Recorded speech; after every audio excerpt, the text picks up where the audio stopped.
Sa mapagpalang umaga sa ating lahat at purihin po ang Panginoon at thank you music team for the for leading the congregation to powerful worship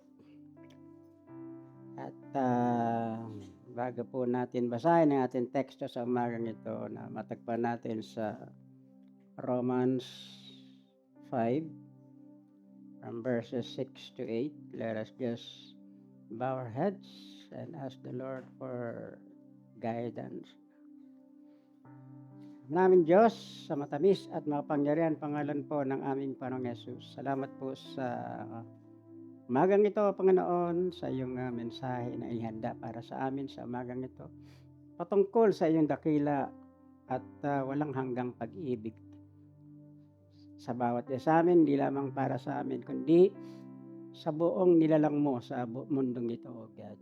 Salamat po sa mensahe mong ito, Lord, na ikaw nga po magbibigay ng sapat na kaunawaan sa bawat isa, Panginoon. At buksan mo po ang aming spiritual na pangunawa, Panginoon, ay mga puso at malayang tanggapin ang iyong mensahe sa umagang ito na hindi lamang po namin maunawaan ito, Panginoon, kundi sa tulong mo, Lord. Ito po ay maipamuhay namin, may apply namin sa aming pang-araw-araw na buhay.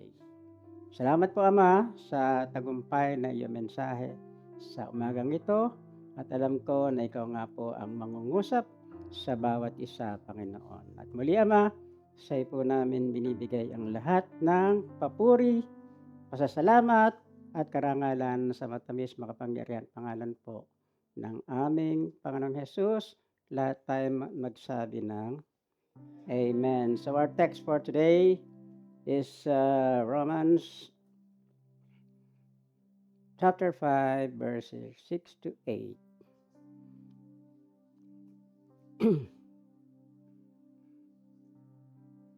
Romans chapter 5 verses 6 to 8. You see, at just the right time, when we were still powerless, Christ died for the ungodly.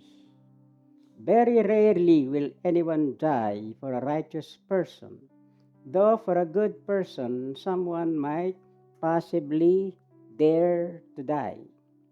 But God demonstrates His own love for us in this: while we were still sinners, Christ died for us.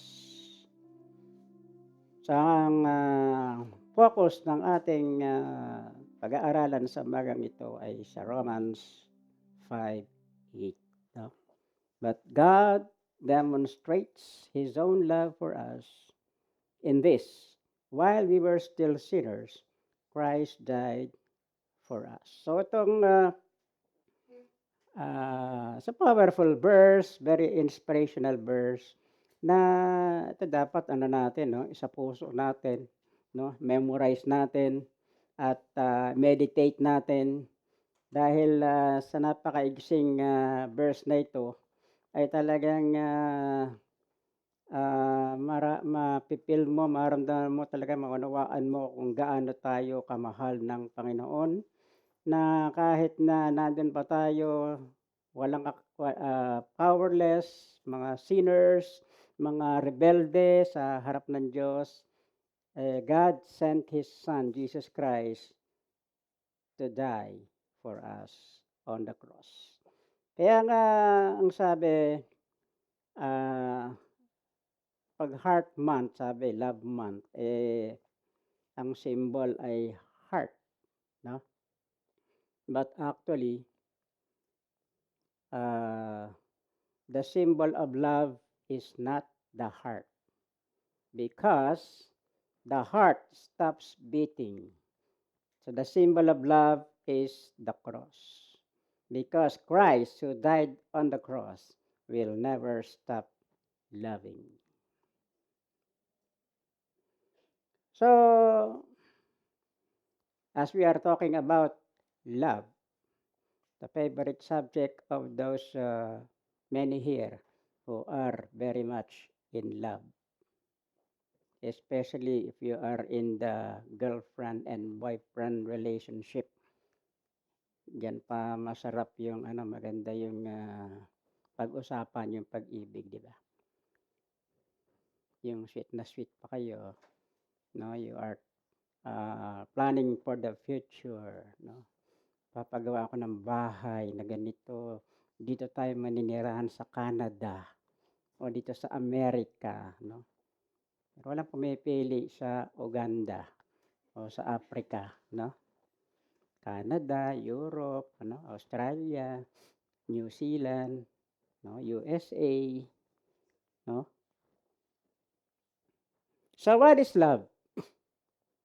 When we were young, or elementary, high school, we have this Islam book. No? You know Islam book? And of course, the one of the question there, the common question is, what is your definition of love? No? So we will write, especially the girls, kasi the boys are not so emotional, no? Pero yung mga girl, mga emotional yan, di ba? Ah, kaya nga sa Biblia, sabi ng sulat ni Paul, di ba?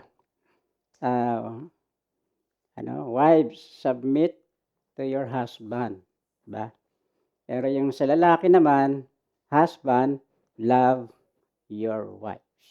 Bakit hindi sinabi sa babae na love your husband, no?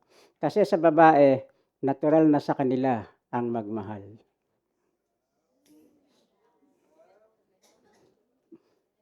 Pero sabi ko nga kay Sylvia, sa mga, ako parang ako lang yung mga bilihin, no? Sa mga panahon ito. Laging nagmamahal, no?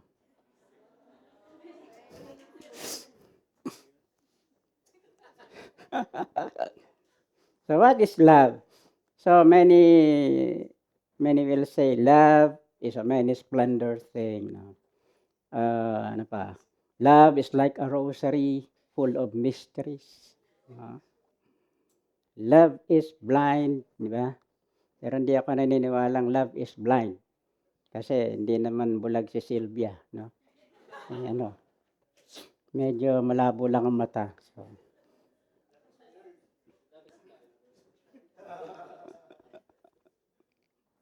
natandaan ko yun nung nandito si Pastor Robbie sa harap. Sinabi ko yung, hindi ako naniniwala, love is blind. Kasi Sylvia, hindi naman bulag eh. Ba, sumagot, yan ang akala mo. Sumagot eh. So, there are many definitions of love, but the most beautiful and perfect definition of love is we can find in the love of God in us. Because the love of God is the divine love, is the agape love, which is unconditional and yung hindi humihingi ng kapalit. At kahit, kumbaga, God loves us, no? Whatever, yung attitude, whatever bad habits we have, no? Even when we are pasaway, mga sinful people, but still God love us. And so, God see the people, no, are going to be destroyed because sinabi na niya, the wages of sin is death, no? And so he sent his only son, the Lord Jesus Christ, as a sacrifice for the sins, for our sins, for the sins of the world, to pay, no, for our sins and rescued us from yung pagkaalipin sa kasalanan. And as we accept that sacrifice of the Lord Jesus Christ, that He died for our sins, then we were born again, and we are included in the family of God. But of course, ano nga ba ang definition at description ng love? Ito yung ating tatalakayin sa umagang ito. So ito nga po ay walang iba, kundi ang pag-ibig ng Diyos sa atin. Kasi Eto ipinakita niya, sabi sa ating binasa, 'di ba? Ipinakita niya, He demonstrated His love for us in this, that while we were yet sinners, Christ died for us. So sabi niya sa bandang una, pupuwedeng, merong mga ibang tao, it is very rarely 'no, a person will die for a ungodly o for sa kanyang kaaway 'no, bibihira 'yon. Pero pupuwede na isang tao ay pupuwede ibigay niya yung buhay sa isang mabuting tao. Especially sa atin mga may mahal sa buhay, pamilya natin, 'di ba? Handa nating ibigay yung buhay natin kung sila ay nalalagay sa panganib. Amen? Yung tayo ay kahit na, um, mapahamak tayo, we can be killed or we can kill or be killed, basta mailigtas lang natin, 'di ba? Yung ating mga mahal sa buhay kung sila ay under threat, 'di ba? So gano'n, ang tunay na pag-ibig yung handa mong ibigay yung buhay mo doon sa tao na sinasabi mong iniibig mo. Kasi ang, pag-ibig ay hindi lamang ito, sa salita, hindi lamang ito emotion, 'di ba? Kundi 'pag sinabi mong you love, a person, ito ay sakop na yung buong-buong pagkatao mo, spirit, soul, and body. So papaano ipinakita ng Panginoon yung kanyang pagmamahal, of course, when we were still rebelde sa Diyos, when we were still, sinners, sinful people, and Christ died for us. So, una, sabi rito, 'di ba? Love, ang description ng love is, una, love is a demonstration. Ito ay ipinapakita. Pag sinabi mo pag nanliligaw ka, 'di ba, sabi mo, "Mahal kita, I love you," 'di ba?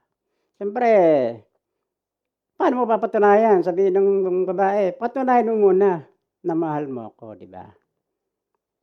Iba naman yung lalaki 'pag sinabing, "Mahal mo ba ako talaga?" Sasabihin sa babae, 'di ba, "Do you really love me?" Sabihin ng babae, "Yes, I really love you." Patunayan mo, prove it. Ang gustong pruweba nun makipag-ano ka sa akin, 'di ba, makipag-shipping ka, magkaroon ng sexual relation. 'Yun ang hinihingi ng ibang lalaki, 'di ba? Na katunayan daw na talagang mahal siya nung babae. Pero 'pag nakuha na, iiwan na, 'di ba? So, hindi totoong pag-ibig 'yun. At, it is a dine-demonstrate talaga. So, kaya nga tanong ng isang, sino ba nagtanong noon? "Mahal mo ba ako dahil kailangan mo lang ako?" Dapat, mahal mo ko kaya kailangan mo ko, 'di ba? Dapat gano'n. Yung, walang kondisyon. Yung, kaya mo lang siya mahal dahil meron kang benepisyo na nakukuha sa kanya, 'no? So, hindi ito emotion lang, hindi ito laway lang, it's not just lip service, but, God demonstrated His love for us that while we were yet sinners, Christ died for us. Si Kristo ay namatay para sa atin. Bakit? Kasi hindi natin kayang bayaran yung utang natin sa Diyos. Our sins, ang katimbang ng ating kasalanan ay katimbang ng Diyos. So, it is impossible for us to pay, for our sins. So that God sent His Son, Jesus Christ, to pay for our sins. Dahil ang Diyos lang ang pupuwede magbayad ng ating kasalanan na kasintimbang ng Diyos.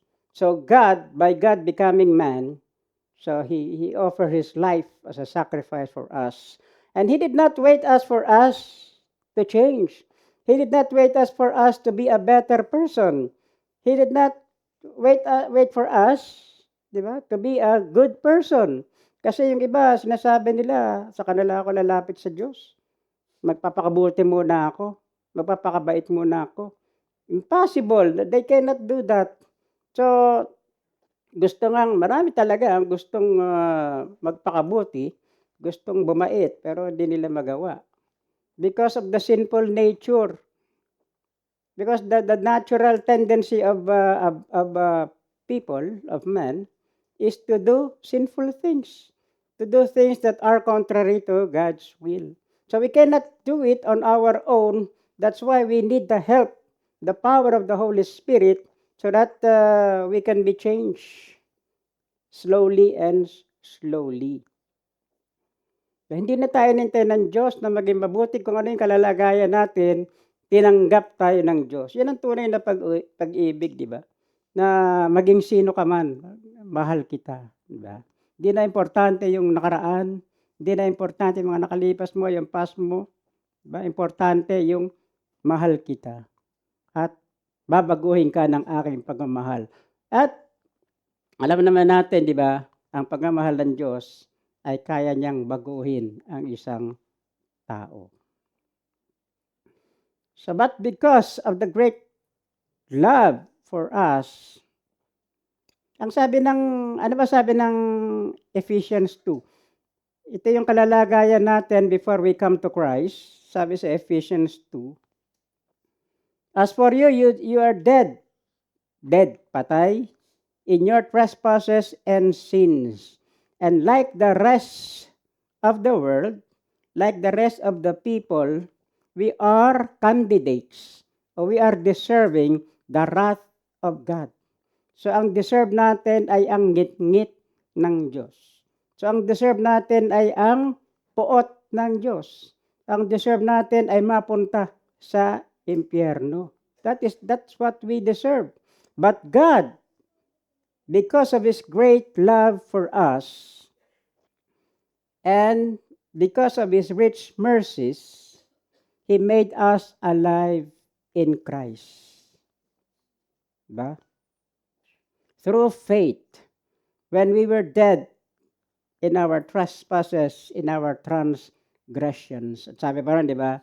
You were saved by grace through faith, not of your works, so that no one can boast. So, mga patay tayo sa harap ng Diyos. Spiritually dead, of course. So, a person who is not yet in the Lord Jesus Christ, so he is dead in the sight of God. He's just like his spirit is dead. He's just like zombie. You know, zombie? They are moving, but they are dead. No, dead means no relationship to God. So, dead means separation, no? Di ba? Physical death is a separation of the spirit from the body. That is physical death, separation. Spiritual death is the separation of the person from God, no? Separate, walang relasyon sa Diyos. At eternal death, it is the forever separation of man from God. Sa mga patay tayo sa harap ng Diyos,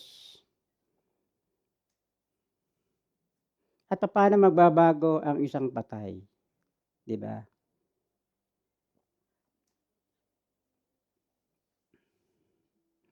So, that is our position in the sight of God. Wala. We are dead. But God demonstrates His love for us. No, dine-demonstrate. Pinakita niya sa pamagitan ng action. So, love is not passive. It is active. No, dine-demonstrate natin yung pagmamahal natin sa ating pamilya, di ba? Sa ating mga magulang, sa ating mga anak. So, pinapakita natin. So, hindi pa pwede yung sasabihin mo lang, I love you all, na wala namang patunay, wala namang proof. So, ginagawa pa yung mga bagay na hindi naman pinapakita na talagang mahal niya. Kasi kung mahal mo talaga isang tao, you will not, di ba? Hindi mo sila sasaktan, sabi, hindi mo sila hihiyain, 'no? Kasi yung iba, yung mga babae, 'di ba, 'pag mahal mo yung asawa mo, nirerespeto mo, hindi mo siya hihiyain sa harap ng iba. So, kung meron kayong hindi magandang pagkakaunawaan, so hindi mo siya itsitsismis, 'no, sa ibang tao, kundi sa inyo na lang. Kasi 'pag siya ay, iyo pang siniraan sa iba, hindi lamang naman siya ay nasisira, kundi yung pamilya mo rin, 'di ba? So, hindi mo siya papahiyain sa ibang tao, 'no, and vice versa. So, gano'n ang sabi nga, love, ano 'yan, eh, love, love conquers all, 'no. Sa may demonstration, merong, follow through, merong action, 'no, na pinapakita. Kaya ang pag-ibig may demonstration 'yan at, katulad ng Panginoon, 'di ba, dinemonstrate niya yung pag-ibig niya sa atin more than 2,000 years ago na siya'y namatay para sa atin. Hindi lamang, doon kundi patuloy pa niyang ipinapakita, dine-demonstrate niya, pinaparana sa atin yung kanyang pag-ibig maging sa mga sandaling ito. Amen. So, He loves us with an everlasting love. He loves us from eternity to eternity. Kaya nga hindi humihinto ang Diyos sa kanyang pagmamahal sa atin. So, love never fails, and love is a demonstration. Pangalawa, love is a commitment. Commitment sa mga panahong ito, medyo napakahirap. Kumbaga napaka-rare na yung mga tao talagang, committed, 'no? May mga lalaki na ayaw pa nila magpakasal do'n sa kanilang girlfriend kasi, hindi pa sila raw handa, 'no? Katulad ni, 'di ba nag-break si Sam Milby tsaka si Catriona Gray, 'di ba? Yung last hindi, nadaanan ko lang sa Facebook yun, eh. Last February, 'di ba? Kasi na-disappoint nga si Catriona, 'di ba? Kasi sabi ni ano, hindi pa raw handa sa Milby. Hindi pa ako handa, 'di ba? So, lalaki pa, 'no? Lalaki pa yung hindi handa. Sakit nun, 'di ba? Niyayaya mo na magpakasal yung boyfriend mo, sabihin sa'yo, "Ay, saka na lang, 'di pa ako handa, bata pa ako, may gatas pa ako sa labi." Commitment, 'no? So, love is a commitment. Kaya nga may kanta, "I'm committed to you, you are committed to me." Again, hindi ito basta nararamdaman, hindi ito basta emotion lang, but love is a commitment. So, bakit kailangan ng commitment? Dahil sa mga negatibong katangian natin. Kaya nga kailangan ng commitment sa pag-ibig kasi marami tayong mga negative traits, 'di ba? Attitude. Hindi naman na ano, may mga positive, 'di ba? Meron tayong positive points, meron din tayong mga negative points. Sino ba rito ang walang negative points na parang perfect na siya, 'di ba? Maganda, mabait. Sinong dine-describe ko? Maganda, mabait, matangkad, maganda kumanta, magaling sa mga instrumento, 'di ba? Napaka Napaka-thoughtful, napakahinhin, napakamapagmahal, 'di ba? Meron bang gano'n, perfect? Grabe naman 'pag natagpuan mo yung gano'ng guy, 'no, o gano'ng babae, 'di ba? Halos wala ng kapintasan, 'no? So, lahat tayo merong mga kapintasan, may mga attitude may mga pag-uugali 'no, na negatibo. At dahil diyan kasi 'pag minahal mo ang isang tao, kasama na rin lahat ng mga negative points niya, 'di ba? 'Di naman po puwedeng kasi 'pag, normally 'pag tinatanong 'di ba, "Bakit mo ko mahal?"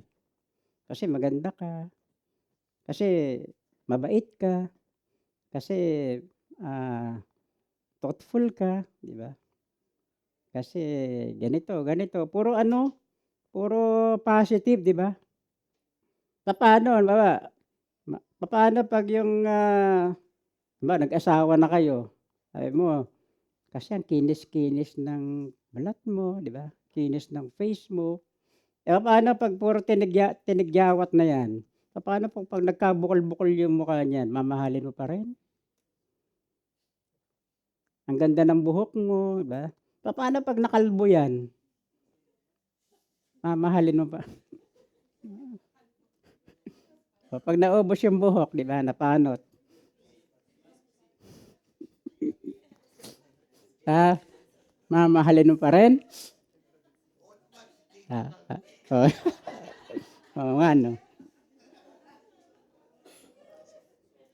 Nagandahan ka sa ano niya, sa mga ipin niya, 'di ba? Eh, paano 'pag nagkabungal-bungal 'yan 'no, mamahalin mo pa rin, 'di ba? At ang matinding nasusukat yung pagmamahal, yung pag-ibig, 'pag yung partner mo, tinamaan ng, matinding sakit, ta's bedridden na, 'di ba? Ta's ikaw pa yung, magpapalit ng diaper, maghuhugas sa kanya, maglilinis sa kanya, lahat-lahat. Halos hindi na siya makakilos. Ano, paglilingkuran mo pa rin, mamahalin mo pa rin. So 'pag nagawa mo yung mga bagay na yun ang tunay na pag-ibig. Hindi lamang dun sa magandang mga pagkakataon. Naalala ko yung ate ko, na-stroke yung ano niya, yung asawa niya. Hindi na na-paralyze yung buong katawan niya. So, pero nakakain pa naman siya. So, lagi niyang ano yun, siya susubo, 'di ba, siya nagpapaligo, tapos, siya pa rin ang nagpapalit ng ng, diaper. So gano'n hanggang gano'n, hanggang sa mamatay yung kanyang, asawa. Talagang hindi niya iniwanan. Napakalungkot 'di ba, yung ibang mga tao na 'pag nagkagano'n na yung kanilang mga mahal sa buhay, ano na, iniiwanan na nila, 'di ba? Ayaw na nilang alagaan o binibigay na nila sa mga care home, mga gano'n, 'di ba? Yung home for the aged. So, ibig sabihin hindi totoo yung pagmamahal na yun dahil hanggang dun lang kasi ang pagpapakasal 'di ba, ang sumusumpa tayo sa Panginoon, for better or for worse, in sickness or in health, in richer or poorer, 'di ba? So, ano man yung katatayuan ng inyong buhay, walang iwanan, you still love each other. At sa atin 'di ba, sa ating mga magkakapatiran sinasabi ng Biblia 'di ba, love one another, 'di ba? Mahalin natin ang bawat isa. Madaling mahalin yung mga mababait, matitino, 'di ba? Masunurin, lagi mong maaasahan, 'di ba? Pero ang hirap mahalin yung mga may attitude, yung mga mahilig mag-intriga, 'no? Yung mga may attitude na 'pag napagsabihan mo ng konti ay galit na sa'yo, 'no, ayaw na, 'no, ah, pasaway, ayaw sumunod, matigas ulo, 'di ba? Sabi nga ang hirap mahalin ng mga unlovely, pero kasama 'yun, sa bawat isa sa'tin, we must love even the unlovely. So, sino ba yung mga unlovely dito? Lahat ba tayo lovely? 'Di ba, do'n nasusukat kasi 'yun, kahit mga negatibong, 'pag minahal mo isang tao tanggap mo na yung mga negatibong bagay sa buhay niya, 'di ba? Hindi naman laging, sa mag-asawa 'di ba, magkakakilala lang talaga kayo 'pag kayo ay nagsasama na. Kasi ang lalaki 'pag nanliligaw 'yan, lahat ng thoughtful niya, 'di ba? Lahat ng maganda ipapakita niyan, hindi niya ipapakita yung kanyang mga negative na mga katangian, 'di ba? Puro 'pag gano'n din yung babae. So, hindi niya muna ipapahalata yung talaga ugali niya, 'no? Pero 'pag nagsama na, do'n na talaga magkakakilala. Halimbawa, yung asawa mo, 'di ba, bungangera pala, mahadera, 'no? Talagang walang tigil, parang regadera yung bibig, wala palang tigil, 'no? Nakakainis, 'di ba? Pero wala ka ng magagawa. Tanggap-tanggapin mo na rin 'yun, yung gano'ng katangian o kaya napangasawa mong lalaki tamad pala, batugan, burara, 'di ba? Kung saan-saan lang tinatapon yung mga gamit niya, 'di ba? Mga lalaki 'pag naghubad, tatapon lang kung saan, 'di ba? Hindi ilalagay, sasabihin ng babae, "Ano ba, meron naman tayong lalagyan dito, bakit 'di mo ilagay dito?" Eh, kaya ka nga nandito para iligpit 'yan, eh. Gusto mo ikaw ang iligpit ko. 'Di ba mga gano'ng ano, mga gano'ng, mga negatibo. Kaya kaya tayo, 'di ba, talagang tunay yung pagmamahal ng Diyos sa atin sa kabila ng mga negatibo, mga meron tayo, talagang tinanggap niya at minahal niya tayo. Pero hindi para manatiling gano'n sa negatibong kaparaanan, kundi para baguhin niya. At at kailangan siyempre handa tayo na magpabago sa kanya. Kaya kailangan talaga ng, commitment, 'no? Kasi 'pag yung mga puro positive lang ang sinasabi mo sa kanya, hindi mo talaga siya mahal, ano lang yun, gusto mo lang siya. Sabay iba yung gusto, gusto lang sa mahal mo talaga.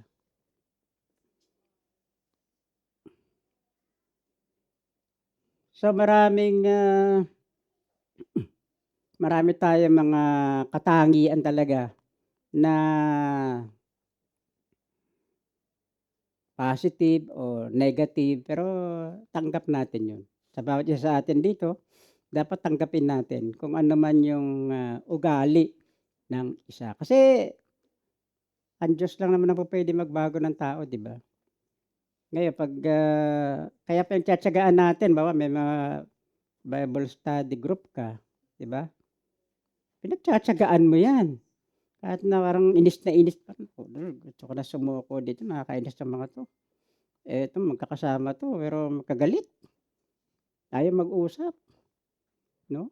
Pero 'pag nagbigay ng mga ano, mga verses, 'di ba?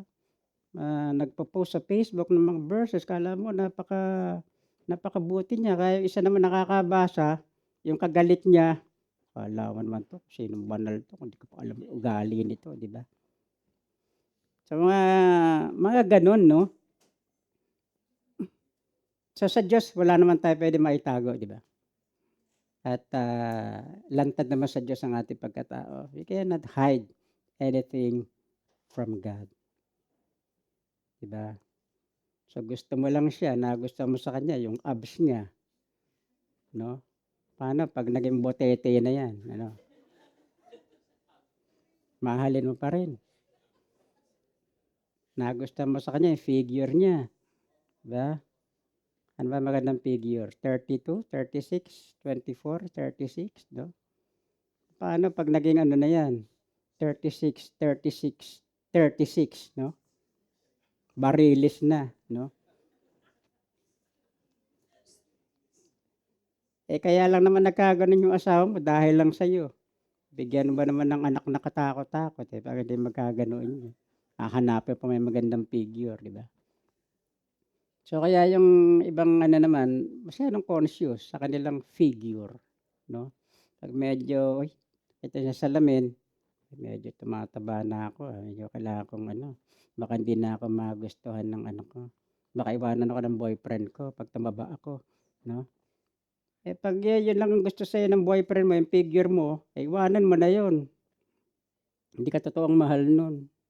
So, kailangan ng commitment. Whatever happen, kayo pa rin, di ba? Mahal mo pa rin siya. You will, for better or for worse.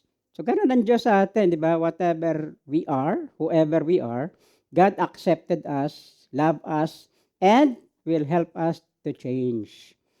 So, ang commitment ng Diyos sa atin ay walang pasubali because of the promises na kanyang binigay sa kanyang salita. Because of his faithful promises. Diba? He is committed to us not only here from eternity to eternity. Sabi niya, I will uphold you. I will strengthen you. Diba? I will protect you. I will guide you. I will never leave you. I will never forsake you. I will bless you. Diba? I will guide you. I will be with you till the end of the world. The good works that I have started in you, I will continue it until it is completed. So, ganun ang commitment ng Diyos sa atin. And we can rely on that. Pwede natin panghawakan yung pangako ng Diyos. Na sa kabila ng ating mga kasamaan, nang tayo ay mga kaaway pa ng Diyos, si Kristo ay namatay para sa atin. That is how He is truly committed to us. Tatlo, love is lethal. Minsan, ang kamatayan, ang pag-ibig ay nakamamatay. Sometimes, our love can cost our lives. It is high cost. It is pricey, even to the point of death. Many Christians, even at this many centuries ago, and even at this present time, di ba? Many believers have given their life for the Lord. Marami anang binigay ang buhay nila para sa Panginoon. Marami mga Kristiyano ang pinapatay dahil sa kanilang pananampalataya sa Panginoon. So pinapakita nila na talagang mahal nila ang Panginoon dahil handa nila ibigay yung kanilang buhay para sa Panginoon. Tayo ba? Handa ba nating ibigay yung buhay natin sa Panginoon? Are we ready to die, even to die for the Lord? Are you ready? No? One time, may ganitong service, no? At may mga terorista na pumasok doon sa church. May mga dalang mahabang baril. So, umupo doon. Siyempre, natakot yung mga tao, di ba? Punong-puno pa naman yung si church. So, naupo siya sa harap, yung mga terorista. At ang sabi, yung mga handang mamatay para kay Kristo, maiwan. Ang ginawa ng mga tao, halos lahat, nagtakbuhan palabas ng church. Ang natira lamang yung preacher at saka mga ilang miyembro lang ang natira. So sabi ng terorista, leader ng terorista, okay, pastor, you can continue your preaching. So yung mga takot mamatay, hindi handang ibigay yung buhay sa Panginoon, naglaya sa nagtakbuhan. Diba? Pero ang problema nun, baka yung pastor at mga elder ang unang tumakbo, no? Pag nagkakahulihan, di ba? So love is lethal.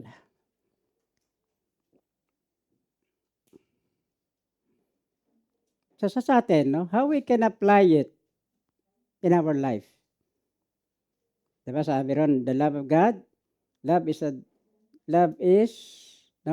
demonstration, love is a commitment, at love is lethal. For us, how we can apply it in our own life. Of course, yung una, demonstrate your love for God. Not feeling or just lip service, but demonstrate. And how will you demonstrate? How you show your love for God? Of course, may mga sacrifices. When we serve God, we may sacrifice many things, di ba? Our time, our resources, our job maybe, no? Many things that we may sacrifice for the Lord. Pero kasama 'yon, no, sa pagpapakita ng pag-ibig sa Panginoon. So are you, meron ka bang tinatanggihan na mga tukso na alam mong, siyempre ito ayaw ng Panginoon 'to?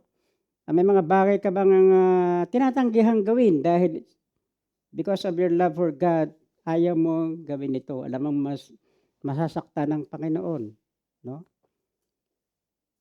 Of course, you forsake the sins and you stay away from all forms of evil, even the appearance of evil. Sabi sa 2 Corinthians 5:22. So natatandaan ko si, kilalang-kilala niyo pa naman 'di ba, si Vic Soto tsaka dati si ano, yung nanay ni Vico si Connie. 'Di ba magka-live-in sila dati, kasama sila. Pero na-born again si ano, si Connie Reyes was born again, nakakilala sa Panginoon. At ang unang-unang ginawa niya dahil nabasa niya sa Biblia, narinig niya sa preaching, na yung pangangalon niya, yung, sasama ng walang kasal, no? Nakonsensya siya, kinonsensya ng Panginoon, siyempre na-convict siya ng Panginoon. 'Di ba ang ginawa niya ano, talagang hiniwalayan niya si Vic. Kahit na sabi nga ni Vic handa siyang pakasalan dahil naayos lang yung annulment, no? Ayaw na niya. Dahil alam niya ito ay hindi kalugod-lugod sa harap ng Diyos. Yung pangangalon niya, immorality, 'di ba? Adultery. At, isa 'yun 'di ba, sa patunay na talagang dinemonstrate niya yung pag-ibig niya sa Diyos. So, she avoided immorality, no? She left because Vic Soto, ayaw niyang mag-commit ng immorality. At sabi pa rito sa 1 Thessalonians 5:22, avoid even the appearance of evil. Alam niyo appearance of evil? 'Di ba wala ka namang sabi na wala ka namang ginagawa pero meron kang may mga bagay na nakikita sa yung tao na parang ginagawa mo, no? Halimbawa, may magjowa, magkasama sa isang bahay na sila lang dalawa, hindi naman sila kasal, 'di ba? Kahit na wala silang ginagawa dahil Kristiyano sila at alam nila kasalanan 'yun. Wala silang ginagawang sabi sexual sins, gano'n. Pero sa tingin ng iba, parang imposible naman, 'di ba? So, tinutulungan mong mag-isip yung iba ng hindi maganda. Yung sinasabi yung appearance of evil. Kaya okey lang kung may kasama kayong iba, 'di ba? Pero kung kayong dalawa lang ang nando'n, wala naman kayong ibang kasama, 'yun ang dapat iwasan kung ikaw ay Kristiyano, dapat ano ka, mag-sacrifice ka.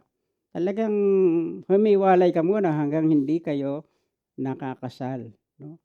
So 'yun ang, papakita mo na talagang at walang masasabi yung ibang tao, so papakita mo na talagang mahal mo ang Diyos. At ayaw mong mapulaan yung kanyang pangalan, no, kahit na sa tingin lang ng ibang tao. So gano'n yung ano, isa sa, pupuwede nating, pagpapakita na talagang mahal natin ang Panginoon. Siyempre, we live a holy life, 'di ba? Righteous life, 'di ba? Righteous living, matuwid na pamumuhay, hindi tayo mandaraya, hindi tayo magnanakaw o sa ating work o sa trabaho natin, 'di ba? Dahil nasabi natin, ito ginagawa natin para sa Panginoon. Kahit na may temptation na, lumalapit sa iyo, 'di ba? You stay away from it kasi ayaw mong, masaktan ang Panginoon. Of course, pangalawa, commit to change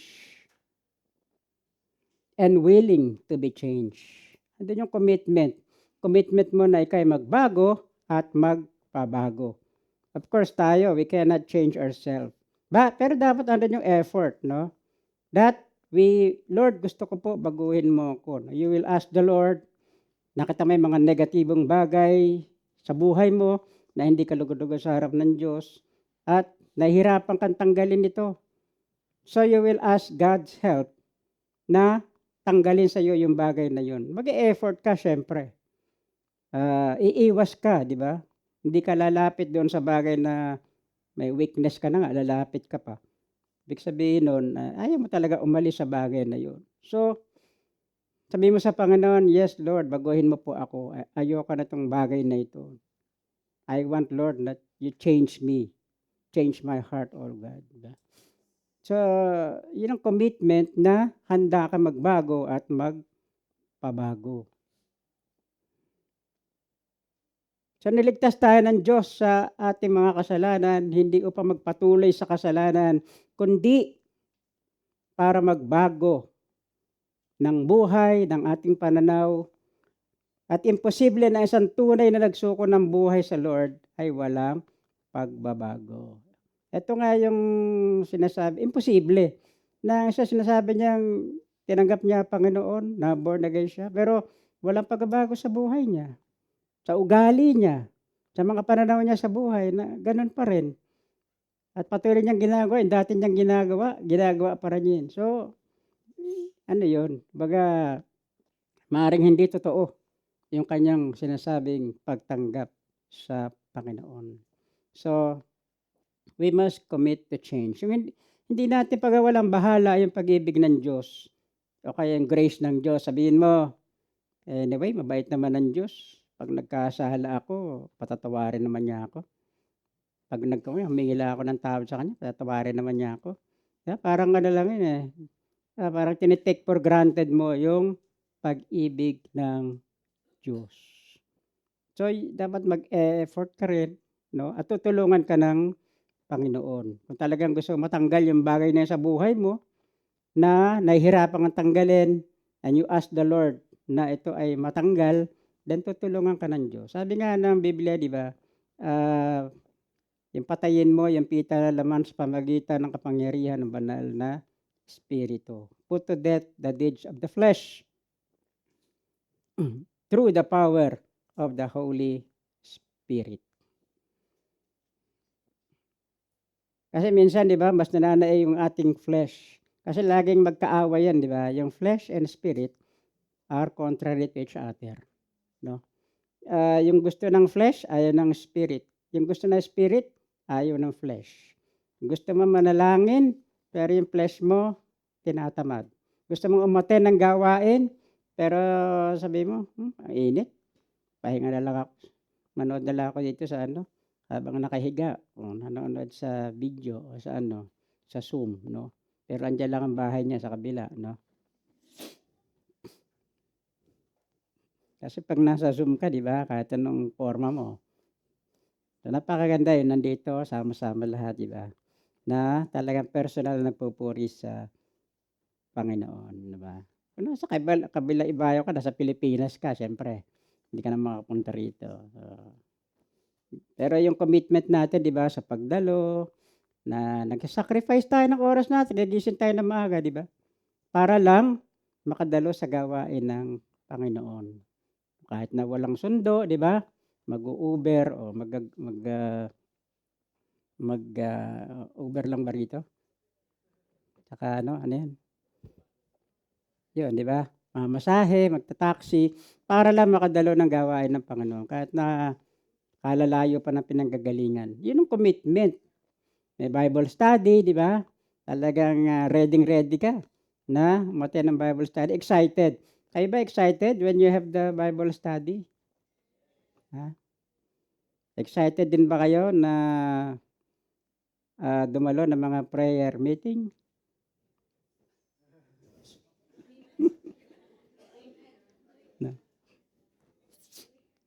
Pag prayer meeting, alam naman natin yun, di ba?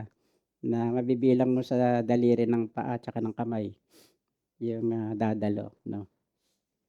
Makita natin dyan ang commitment. Isa rin pagpapakita yun, demonstration din yun ng pag-ibig mo sa Diyos. Alam niyo po, lahat naman na ginagawa natin is because of love. Wala nang pinipilit sa atin, walang pinupuwersa sa atin, di ba? Kasi faith works through love. So sa ministry, na-involve ka sa ministry, sa music team, ah, sa ano ba, sa kitchen, 'di ba? Sa cleaning, hindi yung na-assign ko yung group sa paglilinis, 'di ba? And then habang naglilinis kayo, kainis naman. Iba naman kami, nilalagay pa rito. Pero pag sa Panginoon mo ginagawa yon, wala kang reklamo. Kasi ang Panginoon ang nakakakita sa iyo. Pero pag ginagawa mo yon para sa sarili mo o sa tao, yan ay walang points sa Panginoon. Di ba? So, kung ayaw mo, di wag. Wala naman pinipilit dito. Sabihin mo lang, ayoko. Ayoko, huwag mo ko ilagay dyan. O di wag, di ba? So, ganun lang. Yun yung mga willing and able, siyempre. So, yan na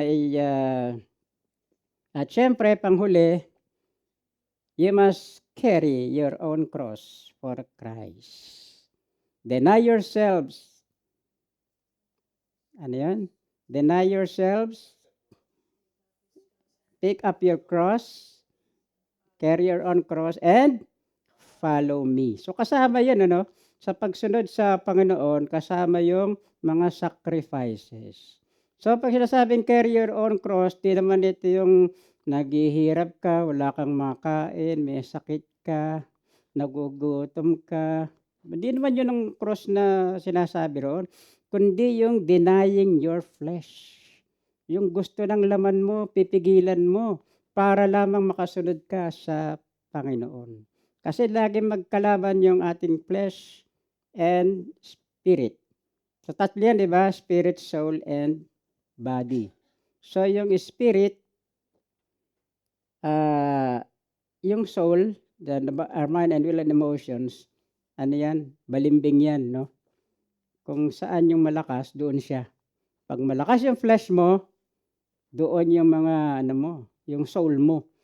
Pero pag malakas ang spirit, doon siya sa spirit kakampi, no?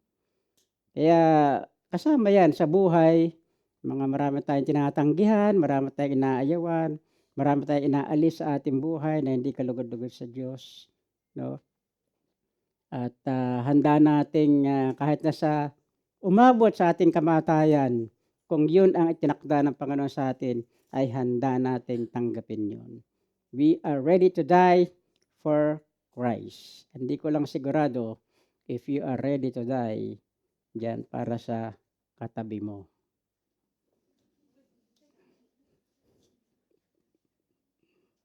Pero for Christ, okay na yun, no? Ba't ako mamatay dito? Papatayin ko to no? So, eto po ang ating pong pag-aralan sa umagang ito. So, love is a demonstration. Love is commitment. Love is legal. And sa ating application, demonstrate your love for God. Commit to change and be willing to change. And we must ready to carry our own cross for Christ. Amen. Palakpakan po natin ng Panginoon.